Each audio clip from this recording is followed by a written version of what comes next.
right in and get to some questions now. What method will help my 5-year-old autistic grandson with speech? Oh, well, that's kind of a difficult question to answer. So I'll be very general. ABA, of course, does help children develop speech. So my personal first choice would be mostly applied behavior analysis.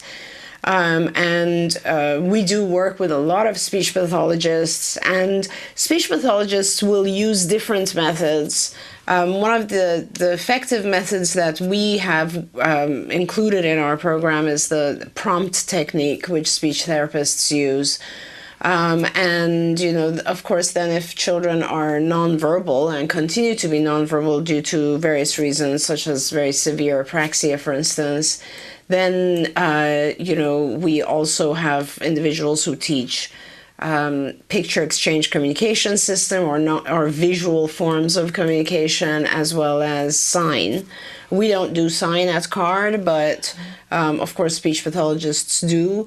And so, there's a lot of different techniques to get an individual to verbalize, but really it has more to do with you try different things and then you see what is more successful. And I just want to say, what a wonderful grandparent that you are asking these great questions. That's always a great thing when the grandparents get involved, because sometimes as a parent, I know firsthand you're overwhelmed, right? And I would send my mother out and say, do some research for me on things. So I'm proud of you that you're already on that. And I want to put in your lexicon, in your bag of goodies, skills. That skillsforautism.com, if you go there, you could sign up for a 14-day free trial and see some of the things, some of the lessons there for teaching language and language skills and social language that might be exciting for you as a grandparent to be a part of that. Correct. And additionally, there are things that if you're interested in learning the techniques that will be very effective for making skills work, you could go to the Institute for Behavioral Training, ibehavioraltraining.com. Yeah, I think there's actually even modules on there just about getting vocalization started. And yes. So I would encourage you to do that. And those are very inexpensive trainings. Some of them are $7.50. Right. And it's not, and once you pay for that $7.50, not only can you learn from it, but the parents could also be watching that video as well. Right. The whole family use it for $7.50. For a month. Yes. I think you own the module for an ongoing month, so you could have a number of different people come and use it. Yeah. I also want to say that, because the grandparent mentioned that the individual is 5, the child's 5. I don't, sometimes we have parents or grandparents who are very, very kind of concerned about just verbal language. And, if a child is nonverbal at the age of 5 and you attempt to have the child verbalize and they still have a very hard time, you should really move on and try to teach them a nonverbal form of communication. Just because it's more important for the child to communicate, verbally or non-verbally, than to vocalize correctly. In other words, if you can't get the child to have other means of expressing themselves, then they will start to develop frustration, and a variety of different things will happen that you don't want. Yeah. So, I don't want anybody to get hung up on, I still have to focus on trying to teach the child to speak. Yeah. Speaking, yes, of course, we continue to work on speech for many years, but it's more important to get communication, and sometimes the earlier form of communication is just nonverbal, so it's a picture exchange or a sign or something like that. And that doesn't mean that you're never going to get to speech. Absolutely. But it's so important, as you said, that communication on any level is the key to start. Right. Okay, great. So we're going to move on. Okay, my son is 8 years old, ASD. Did I give you a pen? I did. Fine, okay, thanks. Good. Attending a special school since 2010. He is making small advances, but I feel I'm not working with him enough. I feel like I need to look at the world through his eyes and focus all of my efforts into him. So can you tell me the age again? 8 years old, ASD, attending a special school. Okay. Also, his school district advocate, my husband, have stated that he is better off where he is now, but I feel he is missing out on a regular school experience. Also, I tried getting him into a residential facility facility, but the district won't pay for him to go. There they teach him everything he needs for daily living. He's not violent at all, she says. The school says they would send help, but I haven't seen any yet. I'm alone and fearful for my child. He still can't write his name. So we've got an 8-year-old, can't write his name. Mom feels like she's missing something. Everybody else says he's in the perfect placement, but she feels like he's missing something, and he can still not write his own name. Right. So there are a lot of benefits to special education, and then, of course, there's benefits to regular education as well, and we can talk about that a little bit. For special education, the main thing, of course, is that you will get a lot of attention. The child will get a lot of attention, much more attention than if they're in regular ed. So generally, the ratio of children to teachers or aides is a much lower ratio, so that you have one adult for maybe 2 children or 3, and whereas in regular education you might have a teacher and 20, 30 children. So if it's a child who is having any kind of delay, will easily fall behind or be left behind, essentially. So it's important to have our children in the right setting. So that's one of the benefits. And of course, the downside to special ed is that our kids tend to learn negative behaviors or challenging behaviors from other kids, because they see other children tantruming perhaps or acting out, and then they'll model it. So they're exposed to a lot more that we don't want them to imitate than they would be in regular education. Having said that, regular ed is not appropriate for everyone. Regular education really does require the child to have a certain level of functioning, both in terms of communication, academics clearly, and social behavior. If you place a child in regular education where they are extremely far behind, for instance, an 8-year-old who can't write their own name, I don't know where their communication abilities are, social abilities, other academic abilities, and so on, then what you're doing is setting up the child for failure. You're causing the child to be placed in a situation that's much, much too difficult, much, much too stressful, and the child will very likely, fall apart in a number of different ways. So I don't recommend that either. It's just what I do recommend for your particular situation is to have someone kind of neutral do an evaluation or assessment of the situation. So, there are a lot of educational specialists. You could find the behaviorist, the BCBA, who could do this, a psychologist for children, a pediatric psychologist can do this, but educational support people are very, very good at this. And what they do is they come and assess your child. They look at prior testing and they evaluate and do academic evaluation and achievement testing and all sorts of stuff, and then they go and observe the school placements, and they tell you whether it's appropriate or what your best bets are. You always want a setting that is supportive and slightly challenging. That's what you want, basically. Okay, and I just want to, as a parent, address, this when a mom's instinct says there's something missing. I know that for me, when I have felt that way, and sometimes I certainly have felt that many times on our journey through autism, and my head will fill in what I think the blank is. Now, often what the blank is for me that I filled in is not what he actually needs, but the instinct that I'm missing something is right. So I just want to say to you, trust your instincts that there's more that you can be doing, but it may not be that he needs to be in a typically included school. Sometimes we think it's either or. So honor the feeling that something is missing. I would so encourage you to do what Dr. Granpeesheh recommended and get somebody else to look at the situation. There's always more that we can be doing. Right, absolutely. And it may be that the setting that they're in, they're not pushing enough in different directions. It might be the right setting, but they're just not pushing him enough. But I just wanted to throw that in there because sometimes I get confused. I'm like, is my instinct wrong or right? The instinct is right, but what my answer to it is often ill-informed. That's a good way to look at it as well, right? I mean, so listen to your instincts, but maybe do some more investigation. Yeah. I like that idea. Okay, we're going to take and then write to us and let us know how things go. We always love updates on things. Okay, this was a question that we had come in last week, but unfortunately we weren't doing a show. So they want to know, my 4-year-old son has been receiving ABA therapy with my husband's insurance at home since November of last year. Last week, the insurance company called me and said that he could no longer get ABA services because the insurance does not cover it, and someone must have made a mistake last year by telling me he had coverage.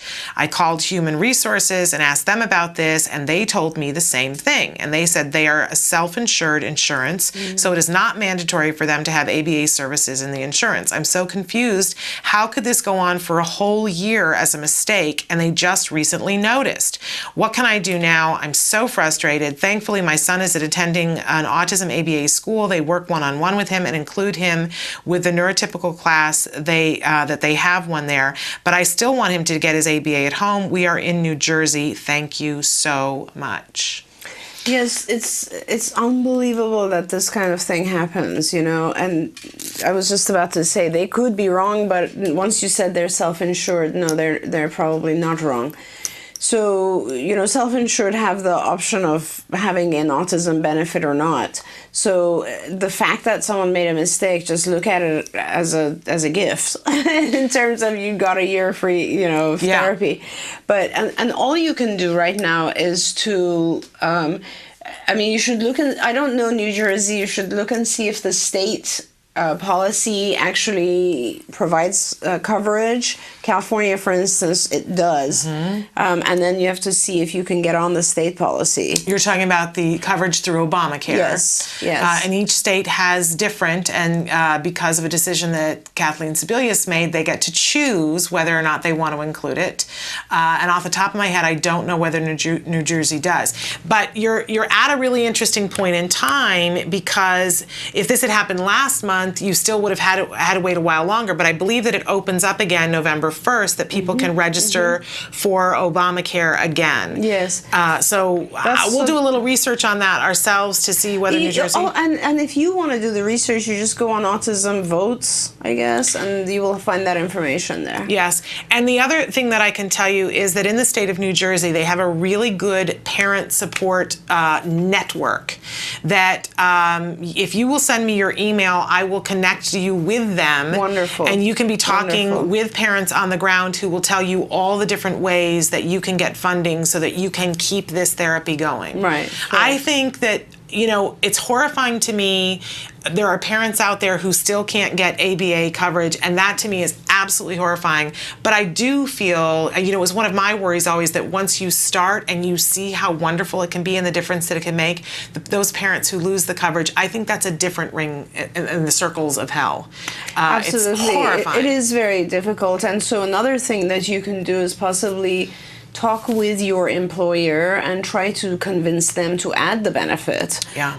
I mean, obviously, a lot of self-insured do add the benefit, and it's tiny, tiny cost because it spreads out across employees, and it's, you know, like, it can be so minimal that no one even knows that this benefit was added, but it'll change your child's life. And I don't know with a self-insured policy if they'll do a single case agreement, but maybe she could be asking her ABA provider to make the case on their behalf. I don't know about that either. Something Bryce would know. We'll check into that as well. I think the HR department from your company needs to...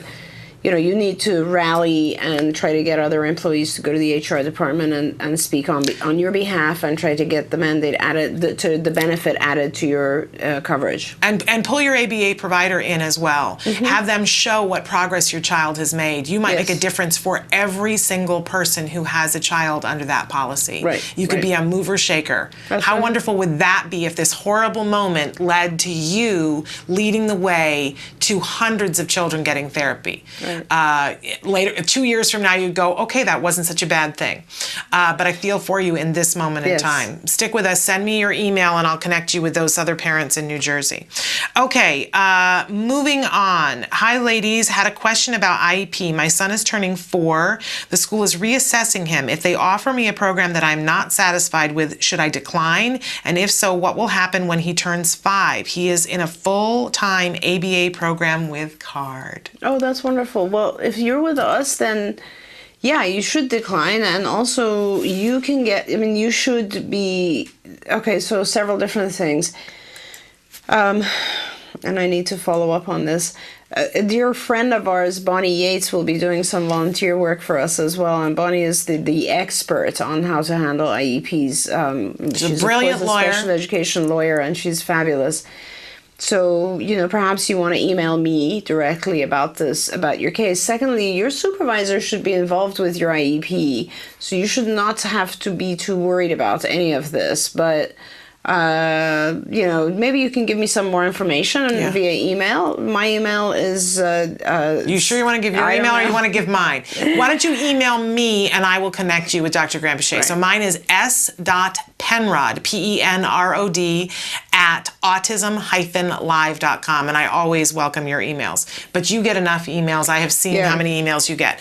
And that way I can connect you. Thank you very much. And also the parents who are with CARD should always have access to obviously your supervisor, but then your clinical manager, the person who manages, the clinician who's in charge of the office where you are. And then those people meet regularly with me as well. So you can always try to get me to even see your child. And, it is incumbent upon us as the parents to let our supervisors know when an IEP is coming, because the school doesn't automatically notify them and they wouldn't know. I always say, I forgot that you didn't read my mind, because I forget. But it's best to let your supervisor know the first moment that the school says that there's an IEP coming. Make sure that you're coordinating so that your supervisor can be there and can be helping you, and they can get paperwork together. It makes a big difference when you take your supervisor with you to the IEP. It really does. I did that for many, many years, and it was a wonderful thing. But reach out to me, send your email to me, and we'll coordinate with Dr. Granpeesheh. Okay, good morning. My 20-year-old son eats and drinks so fast. I've tried everything to slow him down, but he doesn't listen. What else should I do? He's a little overweight, and they said thank you. Oh, that's actually a pretty easy program. You need to, there's several things you can do. But here's a couple of ideas, I guess. And I was just trying to think if there's any particular place where you can read more about this, but I don't think we have anything, or I don't know where you could go for easy feedback. But so here's a couple of ideas. You can set a timer. You will need to set a timer, and you could start with having either a timer or like a 30-second egg timer would be great as well. Anything. So what you do is you would you'd have a plate, and you could use plates that are I think they're for fondue plates or sushi plates. They all have dividers in them, so they're divided into sections. And what you would do is you would separate the food, and you would set a time for finishing one section of the plate. And if the individual finished that section prior to the timer for that section, then they just have to wait until the next start. So essentially what you're doing is you're having a start and end period for 3 or 4 sections. You start with that, and then eventually you do that for a long time. You do that for a month, so that the person gets acclimated to the time frame during which they are supposed to finish, and that just slows things down. So that's kind of one way to do it. Another way to do it is you will just simply you will slow down each individual feeding. So you could do that. You time how fast, and I assume he's using utensils, he's 20, but time how fast he is actually eating things. And then you will take that as your baseline and start to maybe add 2 seconds to it. And the best way to get people to slow down their own behavior is to look in a mirror. So you could have a mirror in front of the individual, and then you would model and say, this is how fast you should be doing this. And then they would do it. And then, so it's kind of like a new, process of slowing things down. What's very, very good with slowing down behavior is metronome. Metronomes are fabulous, because what you do is you first set the metronome to mimic, metronomes are those things that click. Yeah, they tick-tock. And they help people who are playing music establish a rhythm. A rhythm. Thank you. So what you do is, and it has a little metal adjustment thing on it, and you can move it down and it'll go faster. You can move it up and it'll go slower.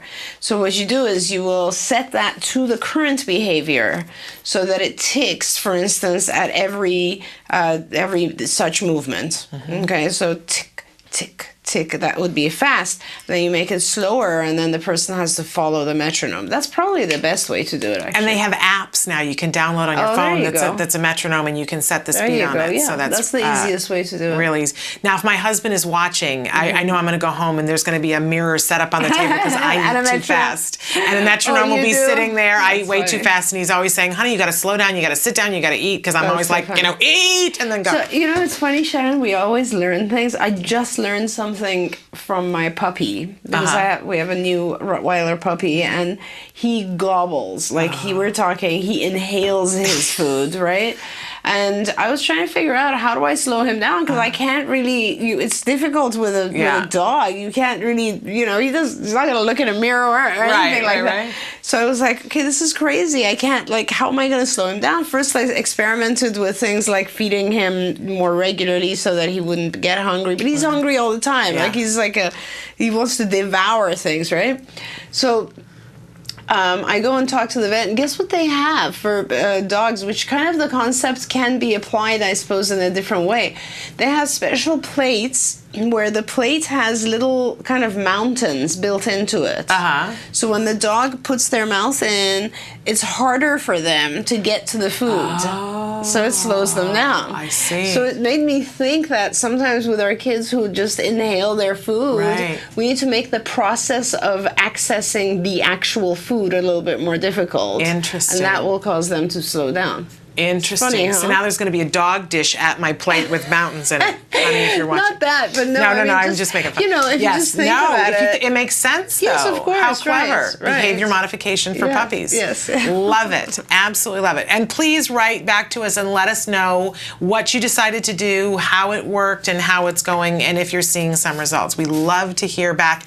Even if you're not seeing results, write back, because then, there are more things that we can talk about. But tell us, what was happening as a result. Okay, moving on to this next question. Hi, Shannon and Dr. Doreen. My 8th grader feels stressed by adults when they yell. Even when it's directed to the class and not to him personally. He does best with calm teachers, but in the real world, there would be stressed out teachers and bosses. How do we help him cope? Or do you think we need to intervene and get him in a calm classroom? He tries hard in the class regardless of the situation, and thank you for understanding our kids and helping us. Thank you. Our kids are much more, I think, just gentle souls, and there's a benefit to teaching them to be a little bit tougher. It's kind of funny because I always think of Nikki in the same way, because there are people who are just gentle souls have a harder time with society. Society does, however, harden us. There's no question that naturally your child will learn to tolerate harsher stimuli in their environment. In this case, all I would advise is that you determine whether it's the actual sound that's disturbing or it is what it means to your child. In other words, sometimes our kids are just startled because they're much more sensitive to sounds, and so certain sounds really disturb them. In which case you can habituate your child to sounds. In other words, you would just do random practice sessions of teaching your child to calm themselves when they hear startling, unexpected noises. So you would produce an unexpected noise and then teach your child to do, let's say, breathing and relaxing. So that helps kids calm down.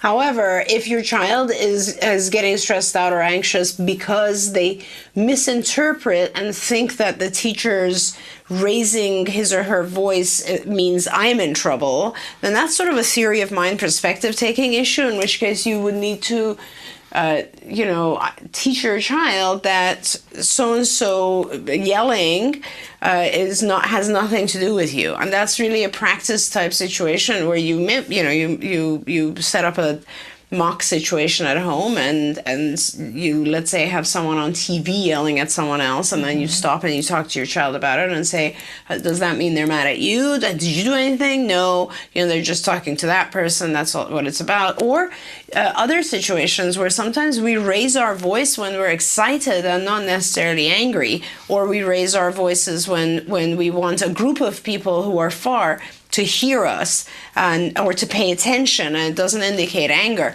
So those would then take you into a more deeper level of teaching things such as emotions and theory of mind and perspective taking, and the one that comes to mind is sensory perspective taking. And all of these are lessons that we have in our skills program. And I would suggest that if your child is getting stressed out and anxious because they're misunderstanding what the raised voice means, then those are remedies for that. So those are two things you could do.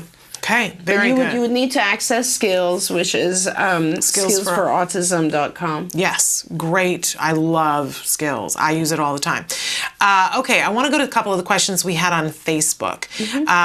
Somebody wants to know, how do you teach the importance of setting goals, time management, and planning for the future? And they wrote executive functioning. Right, so that's also a big section of Skills. In fact, it's 1/8 of Skills. It's called Executive Functioning Skills, and there's a section under it in Executive Functioning curriculum called Planning, and then that subdivides to things like school planning, social planning, personal planning. There's different types of planning, and it gives you a lot of really good information. It's not just techniques and procedures and protocols, but it's also materials. So it gives our children things like sheets that they can use to organize themselves and plan their own activities and so on. So, I could talk about planning for hours and hours. I think it would be really beneficial for you to look at the executive functioning curriculum in Skills.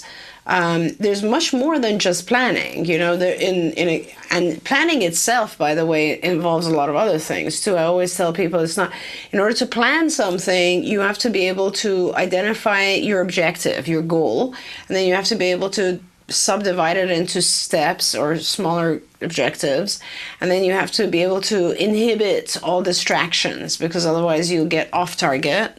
And then you have to be able to sort of stay focused for periods of time. And then you have to be flexible, because if your step hits a wall, you have to know how to problem solve and go to another solution. And then doing all of this, you have to maintain your goal and stay on target. So getting planning, long-term planning especially, is extremely difficult. Yeah, absolutely. And, having said all of what I just said, I realize what I need to do for my son. Is that funny how we think about those things? I want to say, too, that we've done a lot of shows on executive functions, and we've even done shows where we showcased all of those different elements of skills, all those different areas, the domains within EF in skills. So I want to encourage you to check our library, go into our YouTube page and put executive functions into the search feature and see all the videos that pop up, because it's one of my favorite subjects, especially for, I for a brief period of time, I taught high school. And I have said many times, I think that every single junior high school student and high school student would benefit from going through the executive functions curriculum and skills. Every single one. I'm not talking about kids who are just on the spectrum. Every single student in junior high and high school could benefit from that. I think so too. So, and I recommend it to my friends who have neurotypical children all the time. It's true, because it's the stuff that we all struggle with. And I know as a teacher that, that's the stuff where kids fall apart. It's true. The kid could be brilliant, but if they show up and their book bag and all the papers are smashed a different way and they didn't know how to parse out a project to get it delivered in a week. Yeah, or just things like, being able to put your iPhone away for a couple of hours while you're doing this, or being able to remember to check homework every night, Yeah, really, really important stuff. I want to go into this next question, and it's a two-parter. Want to know your opinion on inclusion in schools for kids as they get older, for instance, junior high, even if they're not learning at grade level, and also homeschool versus inclusion in public school. I'm really interested to hear what you have to say, because we're looking at junior high next year, and I'm concerned. The social environment in junior high is it looks to me like it's just like a prison environment. There's just a lot of I'm shocked. I think it's every child benefits from a different thing. Yes. I've never really thought about it as an option versus homeschooling. There's a part of me that likes homeschooling a lot. It does shelter. There's a lot of, I have so many thoughts about this. Yes. So I think that junior high, it has ups and downs. There's no question. There's a lot more high school too. I mean, there's a lot of bullying still going on. And then my next thought is, but it's so much better than it was about 5 years ago. Yeah, I'm sure. Then my other thought is, if you go to religious programs like Catholic schools or Hebrew schools and so on, kids are kind of brought up with a lot more ethical guidelines, and it's not allowed. Like, it's very, very... It's an environment where people are punished profusely for doing anything of a bullying nature. So that's kind of a better environment altogether. On the other hand, public schools get so overcrowded that sometimes there's just no control of this sort of thing, and our kids tend to misunderstand and misinterpret, and they tend to be the victims, obviously. So there's pros and cons. On the other hand, homeschooling obviously it protects and shelters our kids, and also allows us to design programs that are more kind of in tune with our kids' interests. Some of our kids have very skewed interests, and we want to be able to support those interests. So homeschooling does allow that, whether our child's going into the arts or into the technologies or whatever it is. But it's somewhat isolating, and so if you are homeschooling, I would really strongly recommend a serious, high number of social activities, team sports, gym, any kind of activity that involves other children. So those are the pros and cons, and it really has, again, as we were talking before, we're kind of talking about some of the benefits of special ed, regular ed, and so on. It really is very child specific, and you have to consider all of these things. Yeah. Another option is, depending on your child's skills, I guess, and where they are in academics and in social behavior and so on.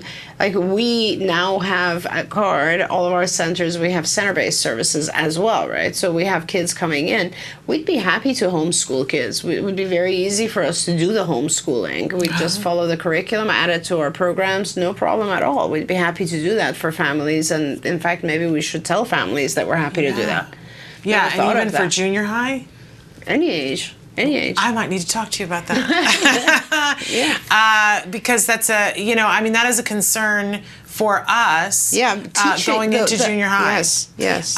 Because I don't want to put my son in a more restricted environment to protect him from people who are doing things that they shouldn't do. Right.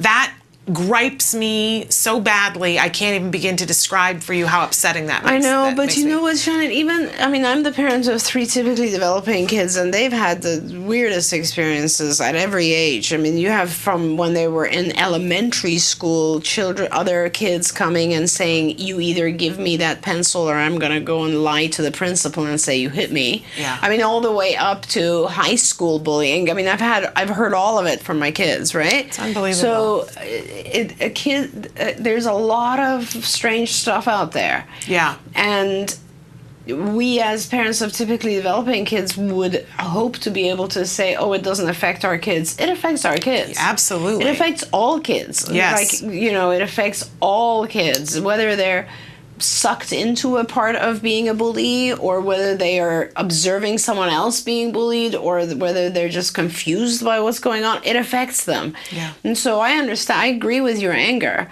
But it's a reality. I have to look out what's best for him. He has to be safe first and foremost, or he won't be learning. Even if it's the perfect learning environment, if he's not safe, he'll be damaged. So that's the thing. We're not doing that. Our kids here on the spectrum are more fragile. Yeah. They're more fragile, and that's what concerns me. Yep. Is that they really are. I'm just, there was a program that I saw in Arizona a couple of years ago, and I loved it because a few parents had set it up, and what they would do is they would go into schools and they would just. Their job was to train all the students, and it was an ongoing. It wasn't like a one episode instructional thing. It was ongoing, and they would train other students as well to become trainers about autism and about ASD and about Asperger's and about how to handle individuals with Asperger's or autism and how they feel. And like they developed a very significant amount of like really wonderful ethical behavior on behalf of the kids. This would be so easy to do, Yeah, absolutely. And somebody said, "Hi, Shannon, missed your show. Hope you got some recharge time." I did, thank you. And that they said they caught up on some archive show and saw the interview with Stan at Great Minds Robotics. Shout out to him and his teachers. My son is a visual learner and he's very understanding to make projects more challenging to him using the visual language. We love that. We loved Stan at Great Mind Robotics, who's just down the street from us. It's very exciting. And they have a great program that they do. Anyway, so she goes on to say, on a separate note, with limited time, what would you and Dr. Doreen recommend to spend time on, academics or social skills? He's an 8th grader. We're getting close to starting ABA again for social skills, looking into tutoring for academics, and they said, thank you. This is always a question about how do you split your time when you've got more than one thing that you know you need to work on, and it really often comes down to parents write in all the time saying, well, the school wants to work on social skills, I want to work on academics, or the flip. I want them to work on academics and they want to work on social skills. And sometimes you don't even have time, even with typically developing kids, you don't have time to work on just one of those things because life is so chaotic. I don't know your child well enough, so I don't know the level of deficit in each of those areas. I would say that you need both, obviously. For, maybe you can set slightly lower goals on both. In other words, give your child academic tutoring so that they pass with C's, not A's, okay? And then your child will have some more time to have ABA for social skills.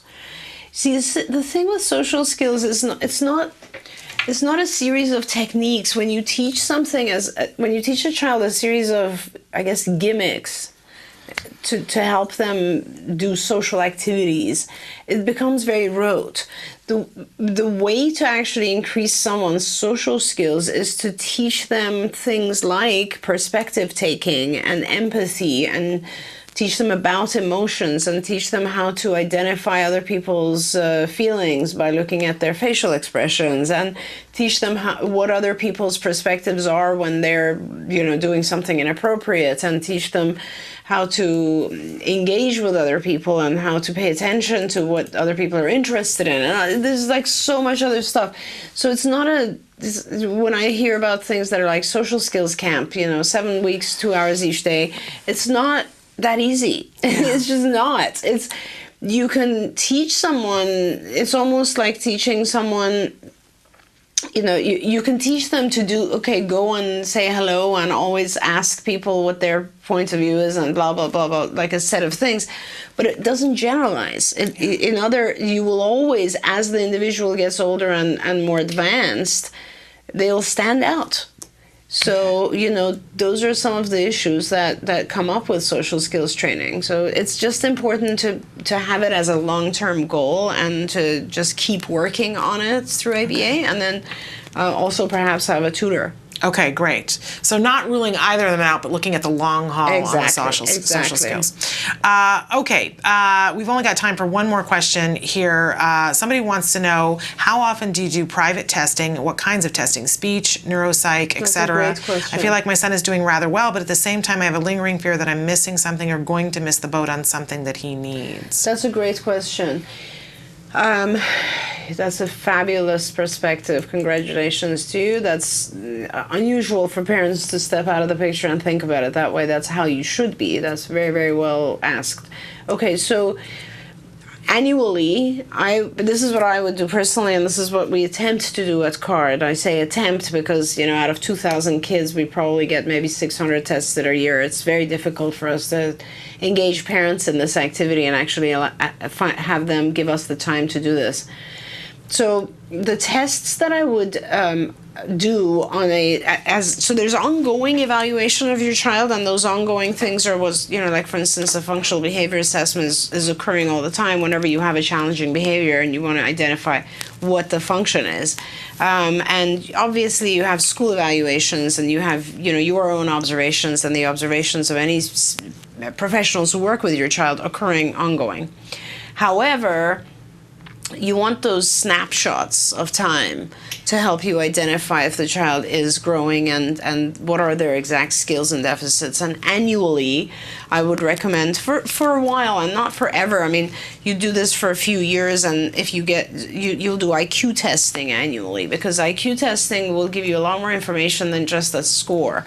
It actually, if you read the reports and you understand what the test is telling you, it'll tell you a lot of different how your child learns. It'll tell you if they're a visual learner, if their processing speed is fast, slow, if their working memory is good, if they have a high level of distractibility, all that sort of stuff. So that's a good annual test. And schools are not allowed to do that, so you can have a psychologist administer that for you, and they have to be a licensed psychologist. And then the other things, I know I'm running a little late. Yes, we need to let you go. I'm okay, let me finish this. Okay. And you should probably also do speech and language testing. I would say probably annually as well. And there's many different types of speech and language tests. The type for your child depends on their age and their abilities. So you definitely want receptive language, expressive language, social language. There's a lot of different stuff there. And then I would also do an adaptive test. The adaptive test that we typically, the world typically does, is the Vineland Adaptive Behavior Scale. And it's a very, very good test. And that's just sort of a questionnaire that's administered to you as the parent or someone who knows the child well, could be a teacher as well.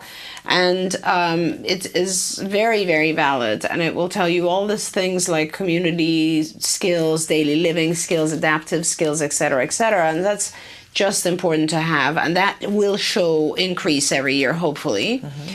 And then I would also do a couple of tests that are more specific to the child's deficits. So like a test of social skills, a test of problem solving, that's called the test of problem solving, TOPS, or the test of pragmatic language for kids who are low on pragmatic language. So there's specialized tests that kind of look at your child's area of deficit and make sure that achievement testing for kids who are below on academics. So there's a lot of different things. A good psychologist, our assessment center will definitely tell you the battery that we generally try to do with all of our kids, and then the specific tests that we do based on the child's specific needs.